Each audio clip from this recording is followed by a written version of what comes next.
प्रतिदिन गाय को एक रोटी खिलाने से मनुष्य को कौन से पुण्य की प्राप्ति होती है दोस्तों? गाय की सेवा करने से, गाय को रोटी खिलाने से क्या फल मिलता है? गाय के किस अंग को स्पर्श करने से रोग दोष कष्ट नष्ट हो जाते हैं? गाय को दंडवत प्रणाम करने से क्या फल मिलता है? मनुष्य को कौन से दुखों से छुटकारा मिलता है? आइए जानते हैं। नमस्कार मित्रों, आज के प्रसंग में हम जानेंगे कि गाय को प्रतिदिन एक रोटी देने से कौन से फल की प्राप्ति होती है।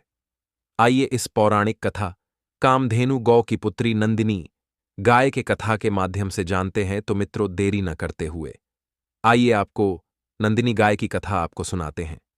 गौ माता की यह महान कथा जो भी एक बार सुन लेता है वह कभी भी दुखी नहीं रहता और उस पर भगवान श्री हरि विष्णु की कृपा सदैव बनी रहती है। एक बार की बात है, देवर्षि नारद जी भगवान श्री हरि विष्णु से मिलने के लिए श्री हरि विष्णु लोक बैकुंठ धाम पधारते हैं। भगवान श्री हरि विष्णु जी के पास आकर नारद जी उन्हें प्रणाम करते हैं। देवर्ष नारद को देखकर भगवान श्री हरि विष्णु जी प्रसन्न हो जाते हैं और कहने लगते हैं, हे ब्रह्मानंदन, आपका बैकुंठ लोक में स्वागत है। आज किस प्रयोजन से बैकुंठ लोक में आने का आपने निर्णय लिया? देवर्षि नारद हर्ष के साथ कहने लगते हैं, हे प्रभु, आप तो सब कुछ जानते हैं, फिर भी इस दास से पूछ रहे हैं, भला आपसे कोई बात छिपी हुई है? मेरे मन में क्या प्रश्न है, आपको भली भांति पता है।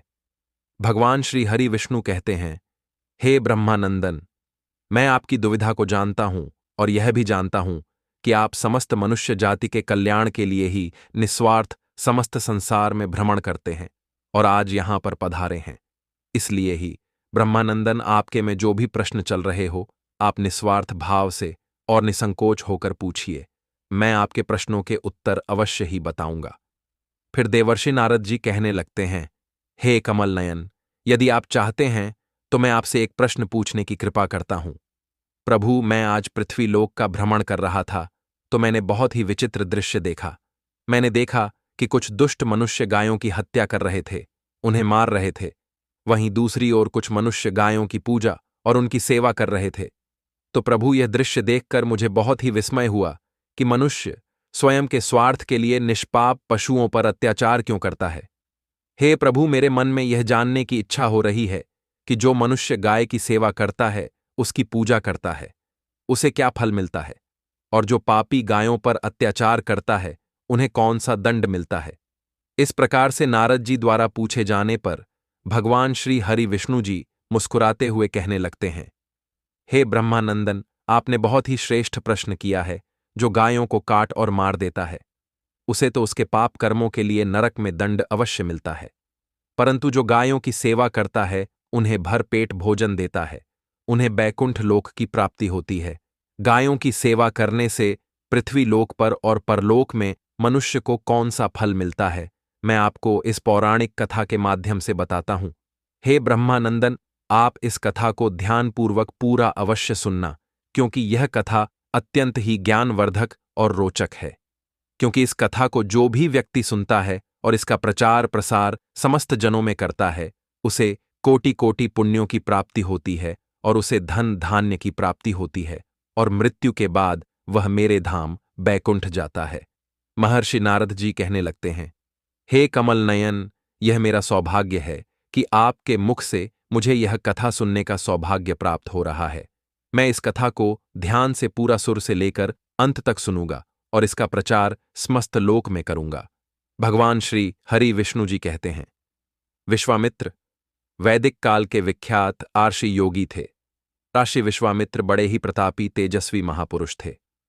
ऋषि धर्म ग्रहण करने के पूर्व वे बड़े पराक्रमी और प्रजावत्सल नरेश कौशिक थे। विश्वामित्र जी को गायत्री मंत्र का दष्ट हुआ। ऋग्वेद के तीसरे मंडल में उपस्थित गायत्री मंत्र की रचना विश्वामित्र जी ने की थी। तो बात करते हैं क्षत्रिय राजा के रूप में प्रजापति के पुत्र कुश और कुश के पुत्र कुसना और कुसना के पुत्र राजा गादी थे। विश्वामित्र उन्हीं गादी के पुत्र थे। विश्वामित्र शब्द विश्व और मित्र से बना हुआ है, जिसका अर्थ है सबके साथ मैत्री और प्रेम। विश्वामित्र के पिता गादी ने जब अपनी आयु को ज्यादा देखकर उन्होंने वाणप्र जाने का निर्णय लिया और अपने पुत्र विश्वामित्र को अपनी गादी पर राज तिलक कर दिया। वह खुदवान प्रस्थ तो चले गए। उसके बाद विश्वामित्र ने बहुत ही अच्छे से राजकाज संभाल लिया और उनकी प्रजा भी बहुत खुश थी। एक समय वह अपनी पत्नी के साथ सरकपाशा एक तरह की शतरंज खेल रहे थे। उस खेल में अपनी पत्नी की विजय होने पर उनकी पत्नी हंसने लगी, जिसका विश्वामित्र जी को अच्छा नहीं लगा, तो गुस्से के कारण सड़क पासों यानी कि गोठी को तुरंत तोड़ फेंक दिया और वह बाद में राज दरबार में गए और उन्होंने भाट राजसभा के मंत्रियों द्वारा जय जयकार करने लगे। तो विश्वामित्र जी का यह एक प्रश्न किया कि मेरी जय जयकार किस लिए की जा रही है, जबकि अभी तक मेरे द्वारा कोई भी जय जयकार करने वाला कार्य नहीं हुआ है। उसी समय उन्होंने आदेश दिया कि अपने राज्य के जितने भी 12 वर्ष से अधिक बच्चे और जवान व्यक्ति निपुण सैनिक सभी सेना के साथ युद्ध के लिए मेरे साथ चले और मैं अपने राज्य का विस्तार करने का निर्णय ले चुका हूं। अब सभी 12 वर्ष के बच्चे जवान व्यक्ति निपुण सैनिक युद्ध में चले गए। 12 वर्ष तक वह अपने राज्य का विस्तार करते रहे। जिस राजा ने अपना आत्मसमर्पण किया तो ठीक नहीं तो युद्ध द्वारा जीतकर बहुत से राज्यों के राज्य अपने अधीन कर लिए। फिर वह अपने राज्य की तरफ वापस आते समय वशिष्ठ आर्षि के आश्रम के नजदीक में सेना सहित शिविर डालकर रुके। श्री वशिष्ठ जी के शिष्यों ने रिसीवर को सूचना दी कि अपने राजा विश्वामित्र जी अपने आश्रम के नजदीक में शिविर डालकर रुके हैं। उनके साथ बहुत भारी सेना आकर रुकी है। आर्षि ने अपने शिष्यों को आज्ञा दी कि विश्वामित्र जी को अतिथि ग्रहण के लिए बुलाए। विश्वामित्र जी ने निमंत्रण ग्रहण किया और एक दिन राजा विश्वामित्र अपने कुछ सैनिकों को लेकर श्री वशिष्ठ आर्षि के आश्रम में गए। विश्वामित्र जी ने उन्हें प्रणाम करके वहीं बैठ गए। वशिष्ठ जी ने विश्वामित्र जी का यथोचित आदर सत्कार किया। उनसे कुछ दिन आश्रम में ही रहकर अतिथि ग्रहण करने का अनुरोध किया। इस पर विचार करके मेरे साथ विशाल सेना और सेना सहित मेरा आतिथ्य करने में वशिष्ठ जी को कष्ट होगा। विश्वामित्र जी ने नर्मपूर्वक अपने जाने की अनुमति मांगी, किंतु वशिष्ठ जी अत्यधिक अनुरोध करने पर थोड़े दिनों के लिए उनका आतिथ्य स्वीकार कर लिया। वशिष्ठ जी ने नंदिनी गो का आह्वान करके विश्वामित्र और उनके सेना के लिए 6 प्रकार के व्यंजन और समस्त प्रकार के सुख सुविधा व्यवस्था कर दिया। वशिष्ठ जी के आतिथ्य से विश्वामित्र और उनके साथ आए हुए सभी लोग बहुत प्रसन्न थे। नंदिनी गो चमत्कार देखकर विश्वामित्र ने उन गो को वशिष्ठ जी से मांगा। वशिष्ठ जी बोले, राजन, यह गो मेरा जीवन है और इसे मैं किसी भी कीमत पर नहीं दे सकता। वशिष्ठ जी इस प्रकार कहने पर विश्वामित्र ने बलात् उसे गो को पकड़ लेने का आदेश दे दिया। उसके सैनिक उस गो को डंडे से मार मारकर हाँकने लगे। नंदिनी को क्रोधित होकर उन सैनिकों को अपना बंक छुड़ा लिया और वशिष्ठ जी के पास आकर विलाप करने लगी। वशिष्ठ जी बोले, हे नंदिनी, यह तो राजा मेरा अतिथि है, इसलिए मैं इसे श्राप भी नहीं दे सकता। इसके पास विशाल सेना होने के कारण इसे युद्ध में विजय प्राप्त नहीं कर सकता। मैं क्षय को विवश अनुभव कर रहा हूं। इनके इन वचनों को सुनकर नंदिनी ने कहा, हे ब्रह्म शी, आप मुझे आज्ञा दीजिए कि मैं एक क्षण में इस क्षत्रिय राजा को अपनी विशाल सेना सहित नष्ट कर दूंगी। कोई उपाय न देखकर वशिष्ठ जी ने नंदिनी को अनुमति दे दी। आज्ञा पाते ही नंदिनी ने योग बल से अत्यंत पराक्रमी सेना पाकर अस्त्र शस्त्र से युक्त पराक्रमी योद्ध को उत्पन्न कर दिया। उन्होंने शीघ्र ही अपनी शत्रु सेना को गाजर मूली की तरह भांति काटना आरंभ कर दिया। अपनी सेना का नाश होते देख विश्वामित्र के 100 पुत्र अत्यंत कुपित हो वशिष्ठ जी को मारने के लिए आगे बढ़े। वशिष्ठ जी ने उनके एक पुत्र को छोड़कर सभी को भस्म कर दिया। अपनी सेना और पुत्रों के नष्ट हो जाने से विश्वामित्र बहुत दुखी हुए। अपने बचे हुए पुत्र को राज सिंहासन सौंपकर वे तपस्या करने के लिए हिमालय कंदमालाओं में चले गए, कठोर तपस्या करके देती। विश्वामित्र जी ने महादेव जी को प्रसन्न कर लिया और महादेव विश्वामित्र के सामने प्रकट हो गए और कहने लगे, हे पार्थ, मैं तुम्हारी तपस्या से अति प्रसन्न हुआ हूं, मांगो, क्या मांगते हो। तब विश्वामित्र जी महादेव को प्रणाम करते हुए कहते हैं कि हे त्र्यंबक, मुझे दिव्य शक्तियों के धनुर्विद्या के ज्ञान का वरदान दे दीजिए। तब महादेव ने तथास्तु कहकर विश्वामित्र जी को धनुर्विद्या का वरदान दे दिया। उनसे दिव्य शक्तियों के साथ संपूर्ण धनुर्विद्या के ज्ञान का वरदान प्राप्त कर लिया तो वे फिर अपने पुत्रों के मुनि वशिष्ठ जी के गाय नंदिनी के द्वारा मार दिए। जाने पर अपने पुत्रों का बदला लेने के लिए गुरु वशिष्ठ जी से महादेव से प्राप्त धनुर्विद्या से युद्ध के लिए जाते हैं। फिर विश्वामित्र जी वशिष्ठ जी को युद्ध के लिए ललकारते हैं और देखते ही देखते दोनों संतों के बीच घमासान युद्ध आरंभ हो जाता है। एक एक दिव्य बाण छोड़े जाते और एक दूसरे के द्वारा भस्म कर दिए जाते। गुरु वशिष्ठ जी को हरा पाना इतना मुश्किल नहीं था। युद्ध चलता रहा, दोनों पक्षों के बीच युद्ध बराबरी का चलता रहा, किंतु विजय किसी की नहीं हो रही थी। तब विश्वामित्र गुस्से में आकर ब्रह्मास्त्र छोड़ दिया। फिर गुरु वशिष्ठ जी उस ब्रह्मास्त्र को प्रणाम करते हुए उन्होंने उसे फिर वापस भेज दिया। गुरु वशिष्ठ के द्वारा दिव्य ब्रह्मास्त्र को छोड़े जाने पर वह बाण और अत्यंत ही शक्तिशाली हो जाता है, जिससे समस्त ब्रह्मांड में हाहाकार मच जाता है। पृथ्वी में हलचल होने लगती है, देवताओं में हड़कंप मच जाता है। तब सभी देवी देवतागण अपनी रक्षा के लिए भगवान श्री हरि विष्णु के पास जाते हैं और उनसे कहने लगते हैं, हे कमलन, इस समस्त ब्रह्मांड को नष्ट होने से बचा लो, नहीं तो आज अनर्थ हो जाएगा। तब श्री हरि विष्णु जी कहते हैं, यह अनर्थ होने से सिर्फ ब्रह्मा जी ही बचा सकते हैं। चलो उन्हीं के पास सभी चलते हैं और उन्हीं से अनुरोध करते हैं। तब सभी देवता ब्रह्मा जी के पास जाते हैं और उनसे अपना सारा वृत्तांत सुनाते हुए कहते हैं, चतुर्भुज, आप ही हमारी समस्या का समाधान कर सकते हैं। कृपया कर इस ब्रह्मांड को ध्वस्त होने से बचाइए और उस ब्रह्मास्त्र को रोकिए। तब ब्रह्मा जी कहते हैं, किंतु इसके लिए हमें पृथ्वी पर जाना होगा और गुरु वशिष्ठ जी के क्रोध को शांत करना होगा, तभी संभव है। फिर सभी देवी देवतागण पृथ्वी पर जाते हैं और गुरु वशिष्ठ जी के क्रोध को शांत करते हैं। गुरु वशिष्ठ को हरा पाना इतना आसान नहीं था, क्योंकि उनके ऊपर स्वयं श्री हरि विष्णु जी की विशेष कृपा थी। इसलिए विश्वामित्र को बहुत ही क्रोध आ गया और वापस फिर लौट गए। इस बार उन्होंने सोचा कि मैं महान यज्ञ और तप करूंगा और अपनी तपस्या से महादेव को प्रसन्न कर महाशक्तिशाली बन जाऊंगा, इतना शक्तिशाली कि गुरु वशिष्ठ जैसे संत मुनियों को मैं अपनी एक दृष्टि से भस्म कर दूं। फिर विश्वामित्र जी ग्रीवन के विशालकाय वटवृक्ष के नीचे तपस्या करने लगे। फिर देवताओं ने कहा कि अगर इसने सिंधियां प्राप्त कर ली तो यह समस्त ब्रह्मांड को नष्ट कर देगा, इसलिए इसकी तपस्या को भंग करना होगा, क्योंकि एक बार हारा हुआ व्यक्ति दूसरी बार वह और शक्तिशाली हो जाता है। फिर स्वर्ग की अप्सरा मेनका को उनकी तपस्या भंग करने के लिए भेजा जाता है। तब सभी देवताओं से आशीर्वाद प्राप्ति कर मेनका स्वर्गलोक से पृथ्वीलोक पर आती है और उनका ध्यान भंग करने की कोशिश करती है, किंतु वे अनदेखा कर देते हैं। बहुत प्रयास करने के पश्चात भी उनका ध्यान अपनी तपस्या से नहीं हटता है। फिर अप्सरा मेनका विश्वामित्र के सामने आकर अपने पायल को झंझाने लगती है। ऐसा करते ही मुनि बहुत ही क्रोधित होते और उनका ध्यान भंग हो जाता है।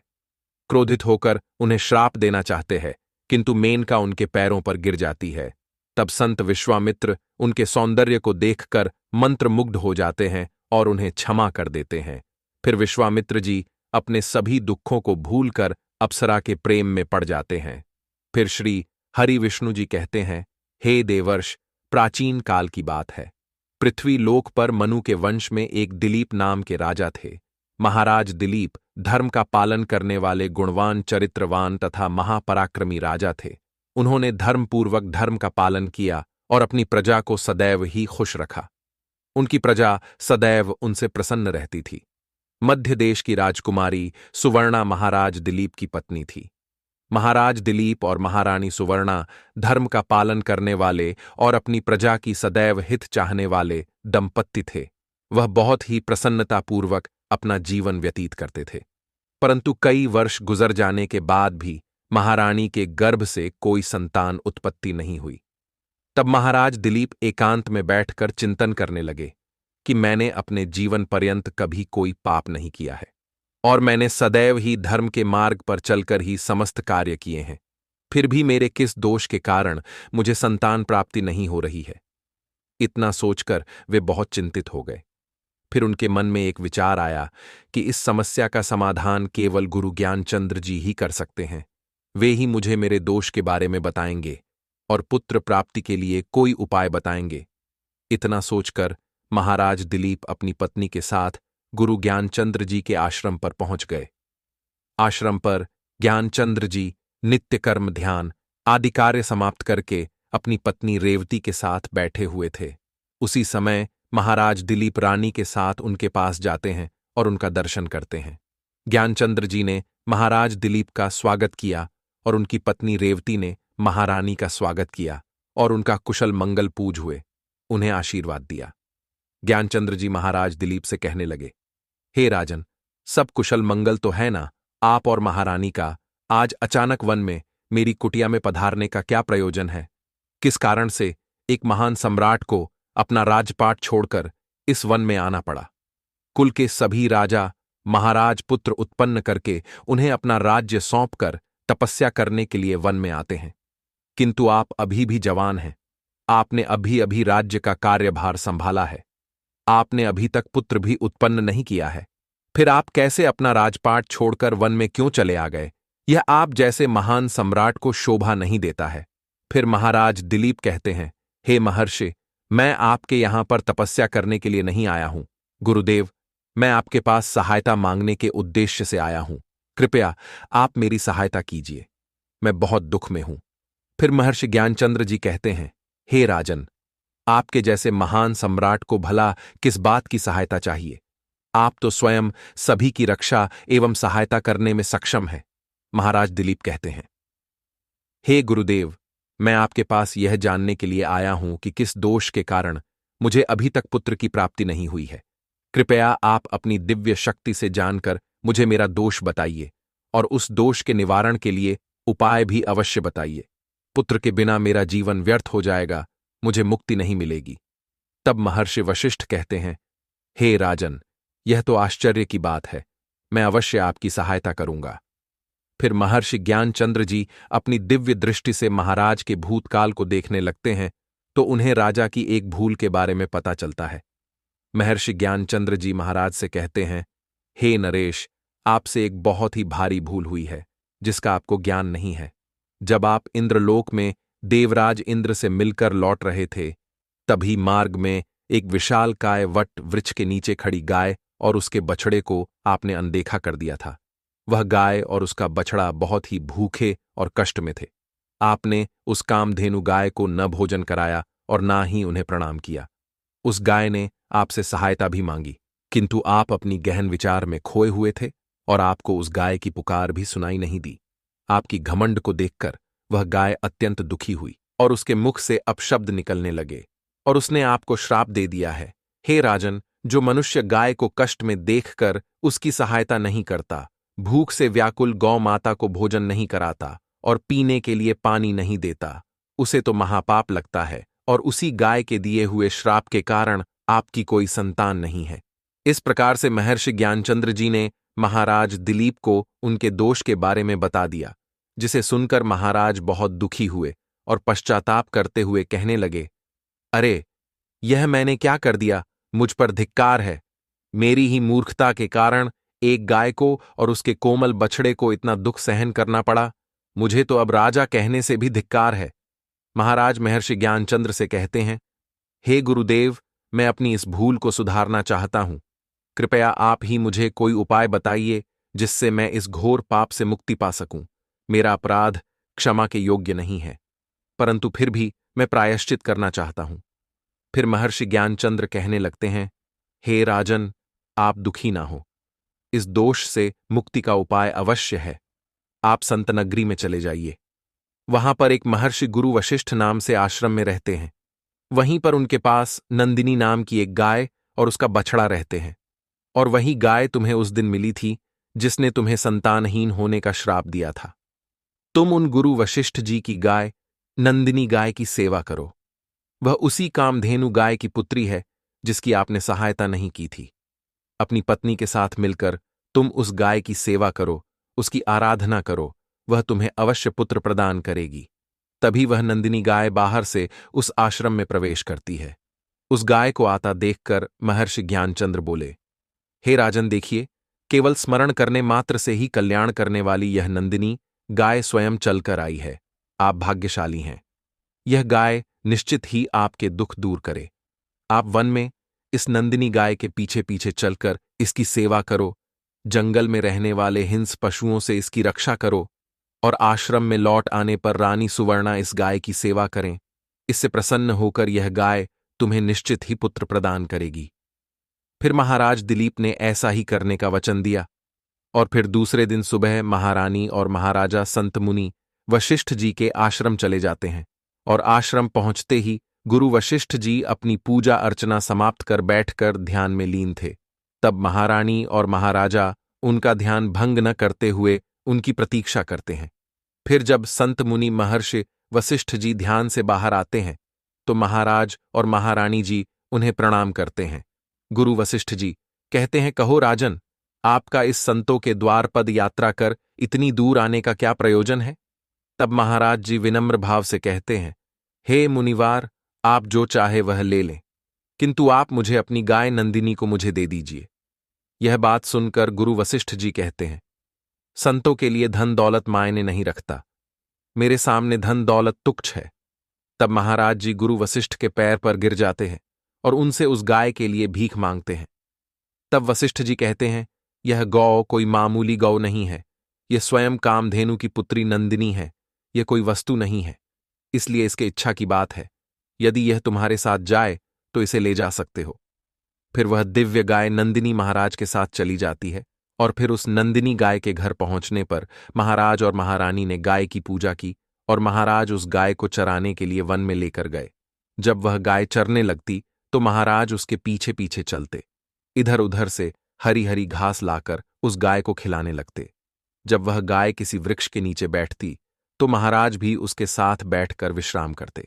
महाराज उस गाय के शरीर से कीट पतंगों को हटाते और अपने हाथों से उसके मस्तक को सहला। इस प्रकार से महाराज उस गाय की सेवा में लगे रहे। जब शाम हुई तो महाराज उस गाय के साथ आश्रम में लौट आए। आश्रम में पहुंचते ही उस गाय ने अपने खुरों से महाराज पर धूल उड़ाई, जिससे महाराज का शरीर पवित्र हो गया और उसके सभी पाप नष्ट हो गए। फिर महारानी सुवर्णा ने आगे आकर नंदिनी की अगवानी की और विधिपूर्वक उस गाय का पूजन किया तथा बारंबार उसके चरणों में मस्तक झुकाया। फिर उस गाय की प्रदक्षिणा करके हाथ जोड़कर वह उसके आगे खड़ी हो गई। फिर उस गाय ने उस रानी की पूजा को स्वीकार किया और रानी पर अपनी दृष्टि डालकर उसके सभी दोष समाप्त कर दिए। गाय की दृष्टि पड़ते ही रानी अत्यंत पवित्र हो गई। इस प्रकार से महाराज दिलीप को उस नंदिनी गाय की सेवा करते हुए कई दिन बीत गए। फिर महाराज जब गाय को लेकर वन चले गए तो वह गाय चढ़ते चढ़ते हिमालय पर्वत पर चली गई और महाराज भी उसके पीछे पीछे चले गए। वहां उस पर्वत पर खड़े होकर महाराज उस हिमालय पर्वत की सुंदरता को देख रहे थे। पहाड़ के ऊपर कंटीले वृक्ष बर्फ से ढके हुए थे और वहां का वातावरण अत्यंत ही शांत और मंत्रमुग्ध कर देने वाला था। इतने में ही एक शेर ने आकर उस नंदिनी गाय को बलपूर्वक दबोच लिया। राजा को उस शेर के आने की आहट तक नहीं हुई। उस शेर के चंगुल में फंसी नंदिनी ने दयनीय स्वर में जोर से आवाज किया, महाराज, मेरी रक्षा करो, महाराज, मेरी रक्षा करो।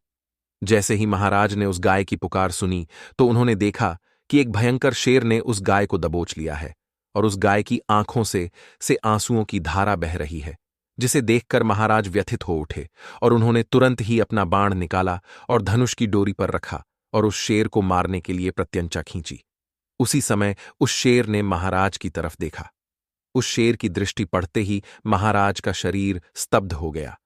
उनकी शक्ति क्षीण हो गई, उनका सारा बल नष्ट हो गया, जब उनके अंदर उस बाण को छोड़ने की भी शक्ति नहीं रही। फिर वह शेर उस महाराज से बोलने लगा, है राजन, मेरे ऊपर प्रहार करना तुम्हारे बस की बात नहीं है, क्योंकि भगवान शिव मेरी ही पीठ पर पैर रखकर नंदी पर बैठते हैं। इसलिए तुम मुझे मारने की चेष्टा मत करो और यहां से लौट जाओ। विधाता ने इस गाय को आज मेरा भोजन नियुक्त किया है, इसलिए तुम इसमें दखल मत दो। मैं जानता हूं तुम सूर्यवंश में जन्मे हुए राजा दिलीप हो। इस हिमालय पर्वत पर भगवान शिव की बड़ी माया फैली हुई है, इसलिए तुम तुरंत ही यहां से निकल जाओ। फिर महाराज बोलने लगे, हे महाराज, कृपया आप इस गाय को ना मारें। वह महर्षि वशिष्ठ जी की संपूर्ण मनोरथ को पूर्ण करने वाली नंदिनी गाय है। इसकी हत्या करने पर तुम्हें महापाप लगेगा। गुरुदेव ने मुझे इस गाय की रक्षा और सेवा करने का आदेश दिया है। इस गाय का एक बछड़ा भी है जो घर पर इसकी राह देख रहा है। मैं इस गाय को मरने के लिए छोड़कर नहीं जा सकता। तुम भगवान शिव के सेवक हो, इसलिए तुम्हारे हाथ से इस गाय को बचाना मेरे लिए असंभव है। इसलिए हे मेघराज, मेरी आपसे विनती है कि आप इस गाय को जीवन दान दो। इस गाय के बदले में मैं तुम्हें अपना शरीर समर्पित करता हूं, जिससे तुम्हारी भूख भी शांत हो जाएगी और इस गाय की रक्षा भी हो जाएगी और मेरे वचन का पालन भी हो जाएगा। साथ ही गौरक्षा के लिए प्राण त्यागने से मुझे उत्तम गति की प्राप्ति होगी। इतना कहकर महाराज उस शेर के सामने हाथ जोड़कर बैठ गए और आंखें बंद कीं। फिर अचानक से उस राजा के कानों में स्वर पड़ गए, बेटा उठो, मैं तुम्हारी सेवा से अत्यंत प्रसन्न हूं। यह सुनकर महाराज उठ खड़े हुए और उन्होंने अपने सामने उस गाय को देखा और वह शेर अंतर्ध्यान हो गया था। तब वह नंदिनी गाय राजा दिलीप से कहने लगी, हे राजन, मैंने ही अपनी माया से शेर का रूप धारण करके तुम्हारी परीक्षा ली है। यमराज भी मुझे पकड़ने का विचार नहीं कर सकते। मेरी रक्षा के लिए तुम अपने प्राण देने के लिए तैयार थे, इसलिए मैं तुम पर बहुत प्रसन्न हूं। अब तुम मुझसे वरदान मांगो, जो तुम्हारी मनोकामना है वह कहो, मैं अवश्य पूर्ण करूंगी। महाराज दिलीप कहते हैं, हे गौ माता, मेरे मन में जो इच्छा है आप वह अवश्य जानती होंगी। कृपया मुझे पुत्र प्रदान कीजिए, मेरी यही कामना है। फिर उस नंदिनी गाय ने कहा, हे बेटा, तुम पत्ते के द्रोण में मेरा दूध लेकर उसका पान करो, इससे तुम्हें अत्यंत बुद्धिमान और गुणवान पुत्र की प्राप्ति होगी। महाराज दिलीप कहने लगे, हे गौ माता, इस समय पर मैं आपके मधुर वचन सुनकर ही तृप्त हो चुका हूं। अब आप मेरे साथ आश्रम पर चलिए और मैं आपकी पूजा आराधना करके तथा मेरे अनुष्ठान को पूरा करके आपके अमृत समान दूध का पान करता हूं। उसके बाद महाराज दिलीप उस गाय को लेकर आश्रम चले गए। आश्रम में पहुंचने पर महारानी सुवर्णा ने आगे आकर उस गाय का पूजन किया। तब उस गाय ने कहा, हे महारानी, आप मेरी पीठ को स्पर्श करें, इससे आपको अत्यंत गुणवान, बलवान और विद्वान पुत्र की प्राप्ति होगी। फिर महारानी ने गाय की पीठ को स्पर्श किया। महाराज और महारानी ने उस गाय की विधिवत पूजा आराधना की और उनके अमृत के समान दूध को प्रसाद समझकर ग्रहण किया। उन दोनों की प्रसन्नता देखकर महर्षि वशिष्ठ कहने लगे, हे राजन, अब यह गाय तुम दोनों पर प्रसन्न है, तुम्हारी मनोकामना अवश्य पूर्ण होगी। जो भी मनुष्य गाय की सेवा करता है, उसे भोजन कराता है, उसकी प्रदक्षिणा करता है, उसके सभी मनोरथ सफल होते हैं। जो भी गाय की रक्षा करता है, उसकी कभी दुर्गति नहीं होती है। मृत्यु के बाद वह स्वर्गलोक की प्राप्ति होती है और भगवान श्री हरि विष्णु जी के साक्षात दर्शन करने का सौभाग्य उसे प्राप्त होता है। जो श्रद्धापूर्वक गाय का दूध पीता है, वह सभी रोगों से दूर रहता है। जो गाय की पीठ पर जो कूबड़ होता है, उसे स्पर्श कर लेता है, उसके सभी दोष और पाप नष्ट हो जाते हैं। जो गाय का दान करता है, वह वैतरणी नदी को गाय की पूंछ पकड़कर पार कर लेता है। जो स्त्री रोज गाय को रोटी खिलाती है, वह सौभाग्यशाली बन जाती है। गाय समस्त पापों का नाश करने वाली और सभी मनोरथ को पूर्ण करने वाली है। अत सदैव इसका रक्षण पूजन तथा इसे भोजन कराना चाहिए। इतना करने से ही मनुष्य सभी ऐश्वर्य को प्राप्त कर लेता है, उसकी दरिद्रता समाप्त हो जाती है। फिर भगवान श्री हरि विष्णु जी कहते हैं, गाय की परिक्रमा करने से अक्षय पुण्य, मानसिक शांति और सुखमय जीवन और 33 कोटि देवी देवताओं का आशीर्वाद प्राप्त होता है। गाय की पूजा और सेवा से लक्ष्मी जी प्रसन्न होकर शांति और सुखमय जीवन का आशीर्वाद देती हैं। गाय में 33 कोटि देवी देवताओं का वास माना जाता है, इसलिए गाय की सेवा करने से समस्त देवी देवताओं का आशीर्वाद मिलता है। गृह दोष से मुक्ति के लिए रोटी के साथ गुड़ और चने मंगलवार के दिन खिलाने से ग्रह दोष से मुक्ति मिलती है। शास्त्रों के अनुसार गरुण पुराण में ऐसी मान्यता है कि गाय के पुंछ में स्वयं हनुमान जी का वास होता है और इसे बच्चों के ऊपर फेरने से नजर उतर जाती है। गौ पूजन करने से मेरे को शांति मिलती है और पुण्य की प्राप्ति होती है। मान्यता है कि गौ पूजन से श्री हरि विष्णु और माता लक्ष्मी अति प्रसन्न होते हैं और उन पर अपनी विशेष कृपा बरसाते हैं। गोवर्धन पूजा के समय गौ पूजन करने से भगवान श्री कृष्ण की विशेष कृपा प्राप्त होती है। शनि और राहु दशा खराब होने पर काली गाय को गुड़ चने और काले तिल के लड्डू खिलाने चाहिए। जहां पर गौ विराजमान होती है या निवास करती है, वह स्थान पवित्र स्थल, दिव्य तीर्थ स्थल माना जाता है। तो साथियों, आशा करता हूं कि यह कथा आपको अच्छी लगी होगी। यदि अच्छी लगी हो तो कमेंट करके जरूर बताना और हमारे इस चैनल को सब्सक्राइब कर लेना। जय श्री कृष्ण।